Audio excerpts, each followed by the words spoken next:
नमस्ते दोस्तों, प्रणाम। आए एक हम नाच गीत लेके आए हैं। अच्छा लगे तो लाइक सब्सक्राइब कीजिएगा, कमेंट बताइएगा कि गाना कैसा लगा।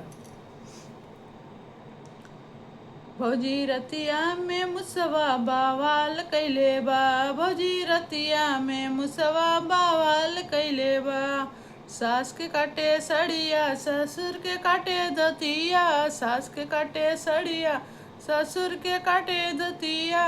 ननद के चुनरी में छेद कैले बा, ननद के चुनरी में छेद कैले बा। भौजी रतिया में मुसवा बावाल कैले बा, भौजी रतिया में मुसवा बावाल कैले बा।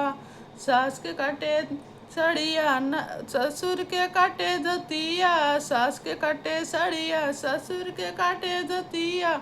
नंदो के चुनरी में छेद कैले बा, भौजी रतिया में चुआ बावाल कैले बा, भौजी रतिया में मुसवा बावाल कैले बा।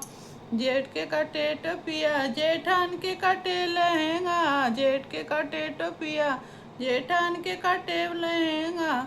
भौजी रतिया में मुसवा बावाल कैले बा, भौजी रतिया में मुसवा बावाल कैले बा।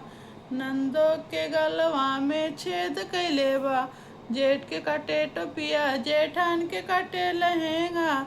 नंदी के गलवा में छेद कैले बा, भौजी रतिया में मुसवा बावाल कैले बा, भौजी रतिया में मुसवा बावाल कैले बा। देवर के काटे शर्ट, देवरान के काटे चुनरी, देवर के काटे शर्ट, देवरान के काटे चुनरी। भौजी रतिया में मुसवा बावाल कैले बा, भौजी रतिया में मुसवा बावाल कैले बा।